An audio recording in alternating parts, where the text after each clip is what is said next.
بسم اللہ الرحمن الرحیم۔ جب امام مسلمہ کا خط امام حسین کو بلانے کے لیے بھیجا تھا تو امام حسین نے سفر کی تیاری کر دی اور کوفہ جانے کا ارادہ کر لیا تو مکہ والوں نے آپ کو روکا اور کہا، حضرت اللہ دنیا کے حکومت اور دینی ولادت کا بھی جمع نہیں کرے گا۔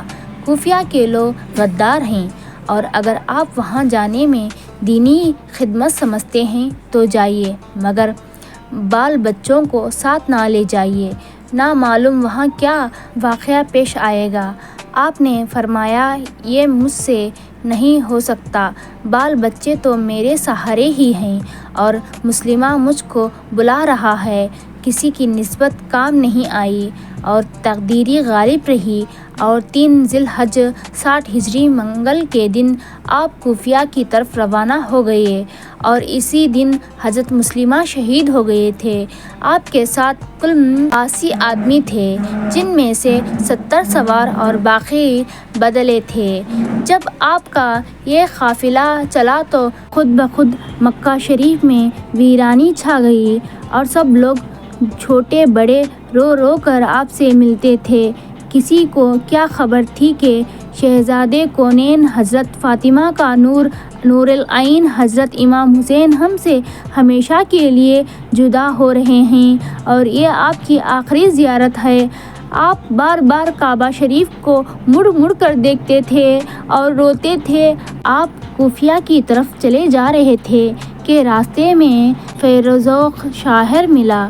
آپ نے پوچھا، اے فیروز، تم کو کوفہ کے کچھ خبر ہے؟ اس نے کہا، اے فیروز، زندہ رسول کوفیوں نے تاکی اور مسلمہ کا ساتھ چھوڑ دیا، ان کو اور ان کے بچوں کو شہید کر دیا۔ یہ خبر سن کر آپ تڑپ گئے اور کوفیوں کی بے وفائی کی وجہ سے چاہا کہ واپس چلا جاؤں، مگر حضرت مسلمہ کے بھائیوں نے کہا کہ بھائی جان، اب ہم بھی زندہ رہ کر کیا کریں گے؟ یہ خود بھی مر جائیں گے یا مسلمہ بھائی کا بدلہ لے کر۔ آپ نے فرمایا، جب تم سب ہی مر جاؤ گے تو زندگی بیکار ہے، چلو جو تمہارا حال وہی ہے ہمارا حال۔ پھر وہاں سے کوفہ کو روانہ ہوئے۔ ابن زیاد کو کوفہ کے پولیس نے خبر دی کہ آج امام حسین فلاں جگہ پر پہنچ گئے ہیں۔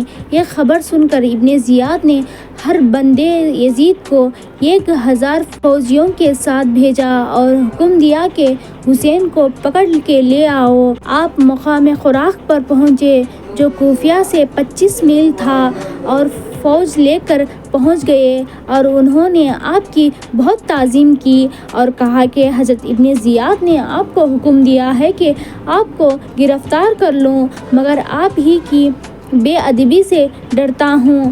آپ نے فرمایا کہ تم لوگوں نے بہت سے خط بھیج کر مجھ کو بلایا ہے، اور انہوں نے کہا، حضرت مجھ سے خطوں کا کچھ معلوم نہیں۔ یہ بات ہو رہی تھی کہ ایک اونٹ سوار ابن زیاد کہاں پہنچا اور ایک خط اس نے حور کو دیا۔ اس میں لکھا تھا کہ جس جگہ یہ حکم نامہ حور کو ملا، حسین کو وہاں پر روک لو اور میری مدد کے لیے ایک بہت بڑا لشکر بھیج رہا ہوں۔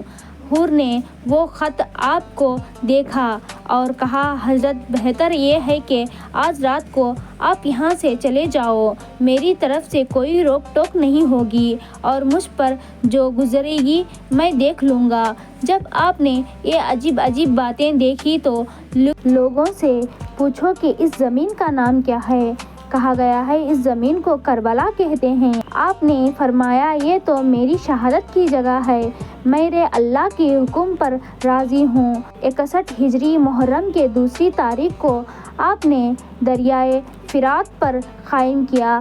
حضرت زینب اور حضرت کلثوم نے فرمایا کہ بھائی جان، یہ جنگل بڑا خوفناک ہے، دل گھبرا رہا ہے، کسی اور جگہ چلے جاؤ۔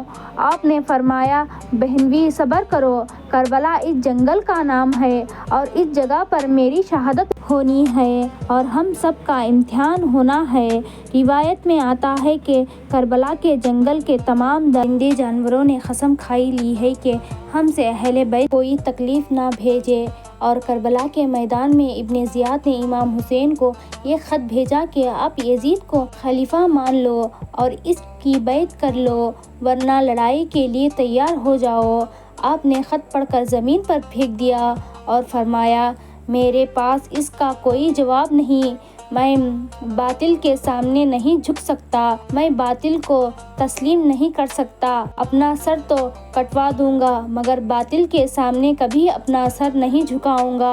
ابن زیاد اس خبر سے غصے میں پھر آیا اور عمر بن سعد کو تمام لشکر کا آفیسر بنا کر کربلا کی طرف بھیج دیا۔ اب اگلی ایپیسوڈ میں آپ کو بتاؤں گی کس طرح کربلا میں امام حسین اور اہل بیت طاہر پر ظلم و ستم کیا گیا، پانی روک دیا گیا اور کتنا بڑا لشکر۔ اس ویڈیو کو دیکھنے کے لیے شکریہ۔ یہ ویڈیو آپ کو پسند آئی ہے تو لائک، شیئر، کامنٹ ضرور کیجیے اور سبسکرائب لازمی کیجیے گا۔ Thanks for watching.